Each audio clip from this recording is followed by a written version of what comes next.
ഉത്തർപ്രദേശിലെ പ്രയാഗ്രാജിന് സമീപം വാഹനാപകടത്തിൽ 10 പേർ മരിച്ചു എന്ന വാർത്ത വരുന്നു. കുംഭമേളയ്ക്ക് പോകുകയായിരുന്ന കാറും മേളയിൽ നിന്നും മടങ്ങുന്ന ബസ്സും തമ്മിലാണ് കൂട്ടിയിടിച്ചത്. 19 പേർക്ക് പരിക്കേറ്റുവെന്നും വാർത്ത. ബൽറാം നെടുങ്ങാടി വിവരങ്ങൾ നൽകും. പറയൂ ബൽറാം.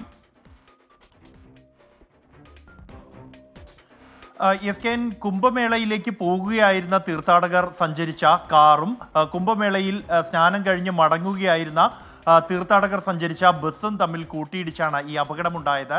സ്കോർപിയോ കാറിലുണ്ടായിരുന്ന 10 പേരാണ് മരിച്ചത്. ഇവർ 10 പേരും ഛത്തീസ്ഗഡിലെ കോർബ സ്വദേശികളാണ്.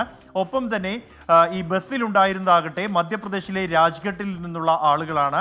ഇവരിൽ 19 പേർക്ക് ഈ അപകടത്തിൽ പരിക്കേറ്റ് നിലവിൽ ചികിത്സയിലാണ്. മിർസാപൂർ പ്രയാഗ്രാജ് ദേശീയപാതയിൽ വെച്ചാണ് ഈ അപകടം ഇന്ന് പുലർച്ചെ ഉണ്ടായത്. അപകടം നടന്ന ഉടൻ തന്നെ പോലീസ് അടക്കമുള്ളവർ ഈ അപകടത്തിൽ പരിക്കേറ്റവരെയും ഒപ്പം തന്നെ അപകടത്തിൽ മരിച്ച മൃതദേഹങ്ങളും അവിടെ നിന്നും മാറ്റി. രക്ഷാപ്രവർത്തനം ഇപ്പോൾ പൂർത്തിയായിട്ടുണ്ട്. സംഭവത്തിൽ പരിക്കേറ്റ് ചികിത്സയിൽ കഴിയുന്നവർക്ക് എല്ലാ സഹായങ്ങളും ഉറപ്പാക്കണമെന്ന നിർദ്ദേശം മുഖ്യമന്ത്രി യോഗി ആദിത്യനാഥ് നൽകിയിട്ടുണ്ട്. അപകട കാരണം സംബന്ധിച്ചുള്ള അന്വേഷണം നടന്നു വരുന്നുവെന്നാണ് പോലീസ് വിശദീകരിക്കുന്നത്.